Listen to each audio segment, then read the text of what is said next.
ချစ်စရာကောင်းတဲ့မိသက်ရဲဘော်တွေဟာကလေးတွေအတွက်တက်ကြွလှုပ်ရှားတဲ့ဖျော်ဖြေပွဲတစ်ခုတင်ဆက်နေကြပါတယ်ဒါပေမဲ့ပြီးခဲ့တဲ့တစ်ခေါက်ကသူတို့ကိုတေးကြောင်းကြံစီမှုကနေကဲတင်ပေးခဲ့တဲ့မိန်းကလေးဟာပရိသတ်ထဲကနေသူတို့ရဲ့ကပတ်ရင်ကိုမျောလွင့်နေတဲ့အကြည့်တွေနဲ့ငေးကြည့်နေတာကိုတော့သူတို့သတိမထားမိကြပါဘူးစူလိုင်းတွဲဖက်အားပေးသူကအခြေအနေတစ်ခုခုမူမမှန်တာကိုရိပ်မိသွားပြီးစူလိုင်းကိုချက်ချင်းပဲသတင်းလမ်းပေးလိုက်ပါတယ်မှန်းထားတဲ့အတိုင်းပဲဖျော်ဖြေပွဲပြီးတာနဲ့အဲ့ဒီမိန်းကလေးဟာကပတ်ရင်ကိုရင်ဖွင့်ဝင်ခံဖို့ချက်ချင်းပဲပြေးထွက်လာပါတော့တယ်တော်သေးတာကစူလိုင်းတယောက်အချိန်မီရောက်လာခဲ့လို့ဒါပဲသူမဟာအချစ်ပြိုင်ပွဲရဲ့ရှေ့ကနေချက်ချင်းပဲပိတ်ရက်လိုက်ပါတယ်အဖွဲ့သားတွေကလည်းဘာတွေဆက်ဖြစ်မလဲဆိုပြီးဝိုင်းအောင်ကြည့်နေကြတာပေါ့ရွှေကျွမ်းကတော့ဒီမြင်ကွင်းကြောင့်တကယ်ကိုကြောင်အန်းသွားရပါတယ်သူကတင်ခဲ့ဘူးတဲ့မိန်းကလေးနှစ်ယောက်လုံးကသူ့ကိုမှတက်ဆွန့်ပြီးချစ်ခွင့်ပံဖို့စူးစမ်းနေကြလိမ့်မယ်လို့သူဘယ်တော့မှမမျှော်လင့်ထားခဲ့ဘူးလေဒါပေမဲ့စူလိုင်းကတော့သူမဟာကူးတို့တန်းမှာတန်းစီဆောင်နေတာ10နှစ်တောင်ရှိပြီဖြစ်ကြောင်းပြောပြီးပြိုင်ဘက်မိန်းကလေးကိုအခွင့်အရေးအနှဲငယ်များတောင်မပေးဘဲဖျက်ပစ်လိုက်ပါတယ်သူမဟာအဲ့ဒီမိန်းကလေးကိုဘေးတစ်ဖက်သို့ဆွဲခေါ်သွားပြီးတခြားသူကိုမချစ်ခင်မိမိကိုယ်ကိုအရင်ချစ်တတ်အောင်တင်ယူပါပြီးတော့ကိုယ့်တက်ကိုအသုံးချပြီးခန်းစားချက်တွေကိုမကစားပါနဲ့ဆိုပြီးဆုံးမစာပါကျွတ်လိုက်ပါသေးတယ်အဲ့ဒီမိန်းကလေးလည်းစိတ်ကောက်ပြီးဒေါသတက်ကြီးနဲ့ထွက်သွားရရှာပါတယ်စူလိုင်းရဲ့အဲ့ဒီစကားကတော်တော်လေးထိရောက်တော့အားပုံရပါတယ်မင်းကဘယ်တော့ကလေးကငါရဲ့အနာဂတ်အိမ်သူတက်ထားဖြစ်သွားတာလဲလို့ရွှေကျွမ်းကရွဲနောက်ပြီးမေးလိုက်ပေမဲ့စူလိုင်းကတော့သူ့ရဲ့တရော်မှုကိုဂယူးမဆိုင်ပဲခေါင်းကစံပင်စည်းကွင်းကိုဖြုတ်ပြီးရွှေကျွမ်းရဲ့လက်ကောက်ဝတ်မှာပတ်ပေးလိုက်ပါတ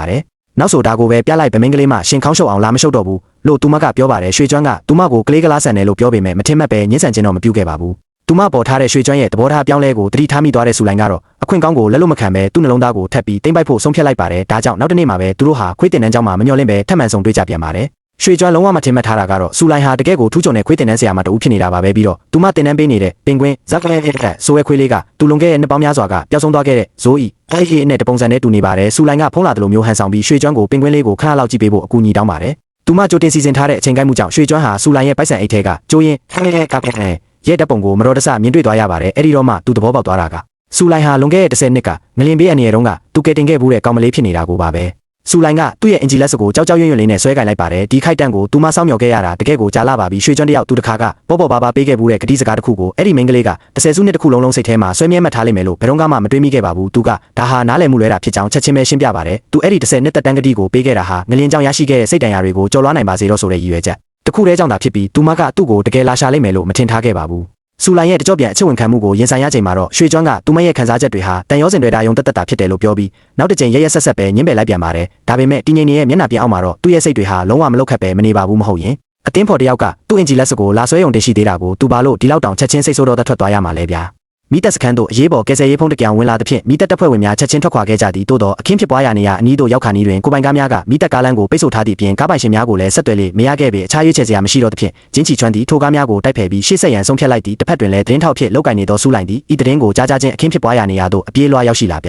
ျတိုက်ရိုက်ထုတ်လွှင့်မှုစတင်ခဲ့သည်မကြာမီမှာပင်မိသက်သမားများသည်ပိတ်မိနေသူအလုံးကိုအောင်မြင်စွာကယ်ဆယ်နိုင်ခဲ့သည်စူးလိုင်းတယောက်ကျင်းချီချွမ်းကဂတ်အိုးတစ်လုံးကိုပွေ့ချပြီးထွက်လာသည်ကိုမြင်လိုက်ရသည့်အခါရင်တမမဖြစ်သွားခဲ့ရသည်ကံကောင်းထောက်မစွာဖြင့်မိကိုအောင်မြင်စွာငြိမ့်သက်နိုင်ခဲ့သည်အားလုံးကတပြင်းချနိုင်ကရှိတဲ့အသက်ကြီးအမျိုးသမီးတဦးငိုယိုပြီးပြေးဝင်လာကသူမိသားဖြစ်သူအပေါ်ထက်တွင်ကြံနေသေးကြောင်းအော်ဟစ်ပြောဆိုခဲ့သည်ကျင်းချီချွမ်းသည်တွန့်ဆုတ်မနေပဲသူ၏အဖွဲ့ကိုဥဆောင်ကတောက်လောင်နေစေအဆောက်အုံထဲသို့ချက်ချင်းပြန်ဝင်သွားခဲ့သည်စူးလိုင်းသည်ထိုမျိုးသမီးကြီးထံမှသူမိသားမှအပြင်ထွက်ခဲ့ပြီးယခုအခါကိုလေးချိန်ပေါင်း200ကျော်ရှိကြောင်းသိလိုက်ရသည်အသေးချာရှာဖွေပြီးနောက်ဗီဒီယိုတစ်ခုထဲတွင်ပုံနေသောထိုမျိုးသမီးသားကိုနောက်ဆုံးတွင်ရှာတွေ့ခဲ့ကြသည်နင်းတို့ဘေးလိုရာသို့ရွှေ့ပြောင်းရန်ပြင်ဆင်နေစဉ်ကျင်းချီချွမ်းကအခြားသူများကိုထိုလူအားအရင်ဆုံးမှတင်သွားရန်အမိန့်ပေးခဲ့ပြီးသူကိုယ်တိုင်ကမူကြန့်ရှိနေနိုင်သည့်ပိတ်မိသူများရှိမရှိဆက်လက်စစ်ဆေးရန်နောက်ချန်နေခဲ့သည်တိုးတော်မိကပုံမပြင်းထန်လာပြီးနောက်ဆက်တွဲပောက်ကွဲမှုများလည်းတစ်ချက်ဖြစ်ပွားနေသဖြင့်အခြေအနေမှာအလွန်အန္တရာယ်များလာခဲ့သည်ပောက်ကွဲမှုတစ်ခုအတွင်းဗီဒီယိုတစ်ခုလဲကျလာပြီးကျင်းချီချွမ်းကိုဖိထားခဲ့သည်သူအသေးအတန်ရုန်းကန်ခဲ့တော်လဲဘေးပတ်ဝန်းကျင်ရှိအောက်စီကျအင်မာကုန်ခါနီးနေပြီဖြစ်သည်တစ်ချိန်ထဲမှာပင်အပြင်ကစူးလိုင်းသည်တစ်ခုမားရင်းနေပြီဟုရင်းထဲတွင်မကောင်းသောအတိတစ်ခုဝင်လာခဲ့သည်သူမသည်အနီးနားရှိကားတစ်စီးပေါ်မှကယ်ဆယ်ရေးပစ္စည်းများကိုမြင်လိုက်ရသဖြင့်စိတ်လိုက်မှန်ပါဆုံးဖြတ်ချက်တစ်ခုချလိုက်တော့သည်ကျင်းချီချွမ်း၏အောက်ဆီဂျင်ကုန်လုံးနီးပါးဖြစ်ပြီးတတိလူဆဲအချိန်တွင်အောက်ဆီဂျင်မျက်နှာဖုံးတစ်ခုကသူ့မျက်နှာပေါ်သို့ရုတ်တရက်ရောက်ရှိလာသည်ဝေဝါးနေသောတတိကြားမှစူးလိုင်း၏အတန်ကိုသူကြားလိုက်ရသည်မင်းမအိမ်မဟုတ်ပဲထိုစွတ်တရုတ်ကောင်မလေးက